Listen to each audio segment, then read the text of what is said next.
മുല്ലപ്പെരിയാർ വിഷയത്തിൽ പുതിയ തമിഴ്നാട് സർക്കാർ സ്വീകരിച്ചിരിക്കുന്ന നിലപാട് തിരുത്തണമെന്ന് അഭ്യർത്ഥിക്കുകയും, കാരണം രണ്ട് സംസ്ഥാനങ്ങളും തമ്മിലുള്ള ഒരു തർക്ക വിഷയമാണ് എങ്കിലും സുരക്ഷയെ കരുതിക്കൊണ്ട് കേരളം എടുത്തിരിക്കുന്ന നിലപാടാണ് ഈ കാലഘട്ടത്തിൽ അനിവാര്യമെന്ന് എല്ലാവരും അംഗീകരിച്ചിട്ടുള്ള ഒരു നിർണായകമായ സത്യമാണ്. ഇപ്പോൾ നിലവിലുള്ള സ്ഥിതി അനുസരിച്ച് ഈ ഡാമുമായി ബന്ധപ്പെട്ടിട്ടുള്ള മുഴുവൻ കാര്യങ്ങളും നാഷണൽ ഡാം സേഫ്റ്റി അതോറിറ്റിയുടെ അണ്ടറിലാണ്, അല്ലെങ്കിൽ അതിൻ്റെ കീഴിലാണ് ഇപ്പോൾ മുന്നോട്ട് പോയിക്കൊണ്ടിരിക്കുന്നത്. കേന്ദ്ര സർക്കാർ നാഷണൽ ഡാം സേഫ്റ്റി ആക്ട് 2021 പാസ്സാക്കിയതിനു ശേഷം തർക്ക വിഷയമായിട്ടുള്ള ഡാമുകളുടെ ഉടമസ്ഥാവകാശം അല്ലെങ്കിൽ അതിനെ സംബന്ധിച്ചുള്ള എല്ലാ തരത്തിലുള്ള നിയന്ത്രണവും നാഷണൽ ഡാം സേഫ്റ്റി അതോറിറ്റിയുടെ കീഴിലാണ് വരുന്നത്. പ്രത്യേകിച്ച് മുല്ലപ്പെരിയാർ ഡാമുമായി ബന്ധപ്പെട്ട് 2022 ഉണ്ടായിട്ടുള്ള പ്രത്യേകമായ കോടതി വിധി ഈ അവസരത്തിൽ പ്രത്യേകമായി ശ്രദ്ധിക്കേണ്ടതാണ്. ആ കോടതി വിധി അനുസരിച്ച് സുപ്രീം കോടതി തന്നെ നിയോഗിച്ചിട്ടുള്ള മേൽനോട്ട സമിതി, ആ മേൽനോട്ട സമിതിയുടെ അധികാര പരിധിയിലുള്ള കാര്യങ്ങൾ എന്ന് പറയുന്നത് ഇൻസ്പെക്ഷൻ, സർവൈലൻസ്, അതുപോലെ ഓപ്പറേഷൻ മെയിൻ്റനൻസ്, ഇങ്ങനെ 4 കാര്യങ്ങളും മേൽനോട്ട സമിതിയുടെ നിയന്ത്രണത്തിലാണ് വരുന്നത്.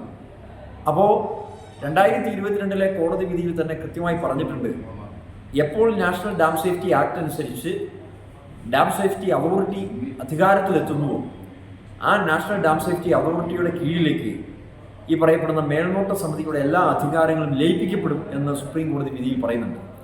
അതിനെ അടിസ്ഥാനപ്പെടുത്തിക്കൊണ്ട് നാഷണൽ ഡാം സേഫ്റ്റി അതോറിറ്റിയുടെ പ്രവർത്തനങ്ങൾ ഇപ്പോൾ മുന്നോട്ട് പോയിക്കൊണ്ടിരിക്കുകയാണ്. അതിൻ്റെ ഭാഗമായി അനിൽ ജെയിൻ, അദ്ദേഹമാണ് നാഷണൽ ഡാം സേഫ്റ്റി അതോറിറ്റിയുടെ ചെയർമാൻ. അദ്ദേഹമായിരുന്നു, അദ്ദേഹം ഇപ്പോൾ റിട്ടയറായി. കഴിഞ്ഞ നാളുകളിൽ അദ്ദേഹം മുല്ലപ്പെരിയാർ ഡാമിൽ ഉൾപ്പെടെ അദ്ദേഹത്തിൻ്റെ ടീം വന്ന് സന്ദർശിച്ച് മടങ്ങിപ്പോയിട്ടുണ്ട്. അപ്പോൾ ഇനി അങ്ങോട്ട് നടക്കേണ്ടത് ഡാമിൻ്റെ സുരക്ഷാ പരിശോധന, അത് ഏറ്റവും നിഷ്പക്ഷമായിട്ടുള്ള ഒരു അന്താരാഷ്ട്ര പ്രതിനിധികൾ ഉൾപ്പെടെ പങ്കെടുക്കുന്ന ഒരു നിഷ്പക്ഷ വിദഗ്ധ സമിതിയുടെ സന്ദർശനമാണ് ഇനി നടക്കാനിരിക്കുന്നത്. അപ്പോൾ അത് നടക്കാൻ വേണ്ടിയിട്ടുള്ള നടപടികളുമായി മുൻപോട്ട് പോകുന്നതിനിടയിൽ 2 സംസ്ഥാനങ്ങളിലും തമിഴ്നാട്ടിലും കേരളത്തിലും തെരഞ്ഞെടുപ്പ് നടക്കുകയാണ്. അതോടൊപ്പം തന്നെ ചെയർമാനായിട്ടുള്ള അനിൽ ജെയിൻ അദ്ദേഹം റിട്ടയർ ചെയ്തു.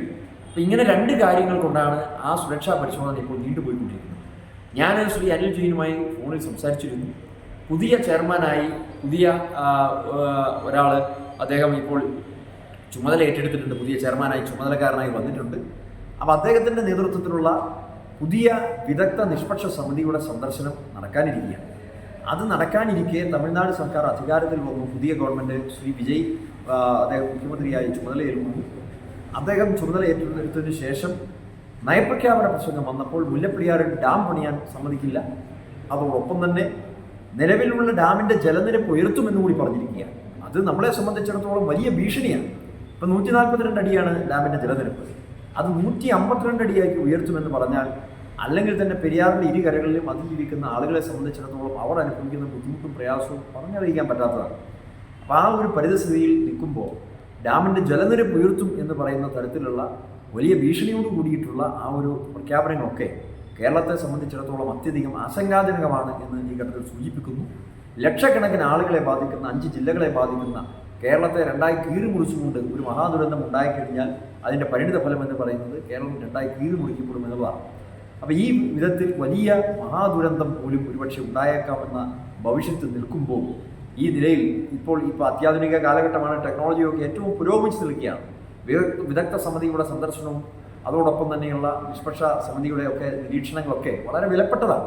അപ്പോൾ അതിനുവേണ്ടി കാത്തിരിക്കാതെ ഈ വിധത്തിലുള്ള പ്രസ്താവനകൾ ഇറക്കി പോകുന്ന ഒരു നിലപാട് ശരിയല്ല എന്ന് ഞാൻ വീണ്ടും ആവർത്തിക്കുകയാണ്. ആ കാര്യത്തിൽ തമിഴ്നാട് ഗവൺമെൻറ് നിലപാട് തിരുത്തും എന്നുള്ള പ്രതീക്ഷയാണുള്ളത്. ഇക്കാര്യത്തിൽ തമിഴ്നാട് ഗവൺമെൻറ് അടിയന്തരമായി ഈ കാര്യത്തിൽ കേരളത്തോട് അനുഭാവം പറയുകയും, എന്നുവെച്ചാൽ സുരക്ഷയാണ് കേരളത്തിൻ്റെ വിഷയം.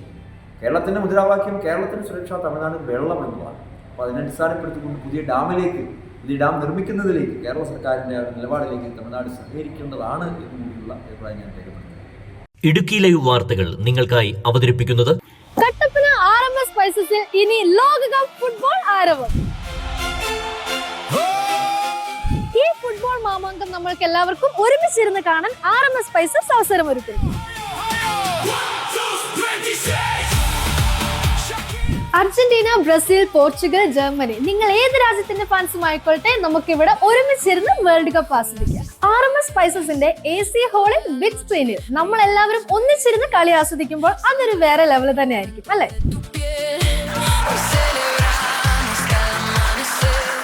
ഈ വേൾഡ് കപ്പ് സൗജന്യമായ ബിഗ് സ്ക്രീനിൽ ആസ്വദിക്കാം നമ്മുടെ RMS സ്പൈസസിനൊപ്പം.